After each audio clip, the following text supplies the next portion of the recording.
সর্দার বল্লভভাই প্যাটেলের জন্মবার্ষিকী সারা দেশব্যাপী পালিত হচ্ছে। এই দিবসটি রাষ্ট্রীয় একতা দিবস নামেও পরিচিত এবং 2014 সালে প্রথমবারের মতো এই দিনটি উদযাপিত হয়েছিল। কারণ ভারতবর্ষের জন্য সর্দার বল্লভভাই প্যাটেলের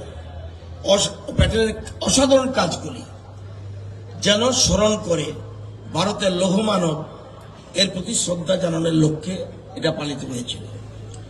এই দিনে বেশ কিছু ইভেন্টের আয়োজন করা হয়, যেমন রান ফর ইউনিটি, ভারতীয়দের মধ্যে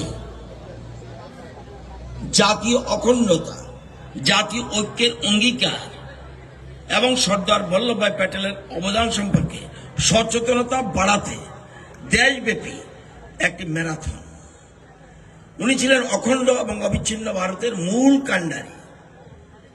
2018 সালের আমাদের দেশের জনপ্রিয় প্রধানমন্ত্রী শ্রী নরেন্দ্র মোদীজি এবং কেন্দ্রীয় সরকার সর্দার বল্লভভাই প্যাটেলের সম্মানে গুজরাটে স্ট্যাচু অফ ইউনিটি উন্মোচন করেছিলেন। আবার এটা বিশ্বের সবচেয়ে উঁচু মূর্তি। সর্দার প্যাটেল 1875 সালের 31 অক্টোবর গুজরাটের নাদিয়াতে জন্মগ্রহণ করেছিলেন, এটা আপনারা সবাই জানেন। এবং তিনি ভারতের প্রথম স্বরাষ্ট্রমন্ত্রী এবং উপপ্রধানমন্ত্রী ছিলেন। তিনি ভারতের যেটা বলছে ইউনিটি, ভারতীয় ফেডারেশন তৈরি করার জন্য অনেক ভারতীয় রাজ্যের একীকরণে গুরুত্বপূর্ণ ভূমিকা পালন করেছিলেন। স্বাধীনতার সময় সর্দার প্যাটেল বেশ কয়েকটি রাজ্যকে ভারতীয় ইউনিয়নের সাথে একত্রিত হতে রাজি করাতে গুরুত্বপূর্ণ ভূমিকা পালন করেছিলেন। তিনি ভারতের স্বাধীনতার জন্য একজন সামাজিক নেতা হিসেবে কঠোর পরিশ্রম করেছিলেন। বারদলি একটা জায়গা আছে, সেখানে মহিলারা বল্লভভাই প্যাটেলকে সর্দার উপাধি দিয়েছিলেন, যার অর্থ প্রধান বা নেতা। ভারতকে একত্রিত করতে এবং ভারতকে একটি অখণ্ড এবং অবিচ্ছিন্ন ভারত গড়ে তোলার ওনার স্বপ্ন ছিল।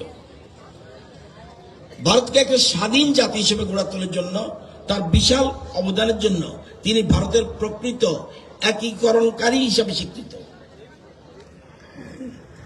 তিনি ভারতের জনগণকে শ্রেষ্ঠ ভারত গঠনের জন্য ঐক্যবদ্ধ হয়ে একসঙ্গে বসবাস করার জন্য অনুরোধ করেছিলেন। আধুনিক সর্বভারতীয় পরিষেবা ব্যবস্থা, যেটাকে বলে modern all India services system, প্রতিষ্ঠা করার কারণে তাকে patron saint of India civil servants হিসেবে স্মরণ করা হয়। 1857 সালে অবিচ্ছিন্ন ভারতের, আপনাদের জানার জন্য বলছি, আয়তন ছিল 83 লক্ষ বর্গ কিলোমিটার। বর্তমানে সেটা মাত্র 33 লক্ষ বর্গ কিলোমিটার। তাই সর্বশেষে সকলের প্রতি আহ্বান রইল, আমাদের আজ শপথ নিতে হবে আমরা যেন এক ভারত, আমাদের ক্রীড়ামন্ত্রী বলেছেন, আমরা যেন এক ভারত শ্রেষ্ঠ ভারত, অখণ্ড ভারত গড়ে তুলতে সবাই যেন ঐক্যবদ্ধ হই। সবাইকে অনেক অনেক ধন্যবাদ। যত্ন বেলায় বেলায় হাম্বাই।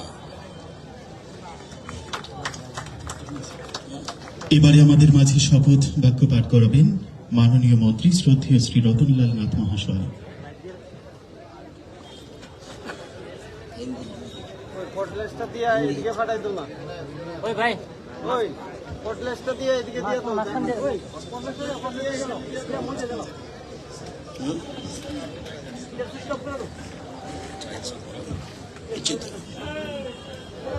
সামনে সামনে সামনে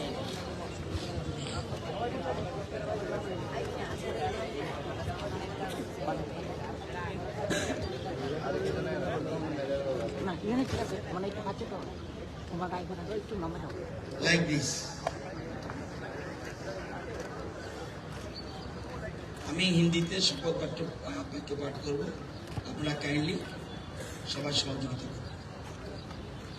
मैं सत्यनिष्ठा से शपथ लेता हूं कि मैं राष्ट्र की एकता, अखंडता और सुरक्षा की बनाने रखने के लिए सत्य का स्वयं का समर्पित करूंगा। और अपने देशवासियों के बीच ये संदेश फैलाने का भी भरसक प्रयत्न करूंगा। मैं ये शपथ अपने देश की एकता की भावना से ले रहा हूं, जिसे सरदार वल्लभ भाई पटेल की दूरदर्शिता एवं कार्यों द्वारा संभव बनाया जा सका। मैं अपने देश की आंतरिक सुरक्षा सुनिश्चित करने के लिए अपना योगदान करने का भी सत्यनिष्ठा से संकल्प करता हूं।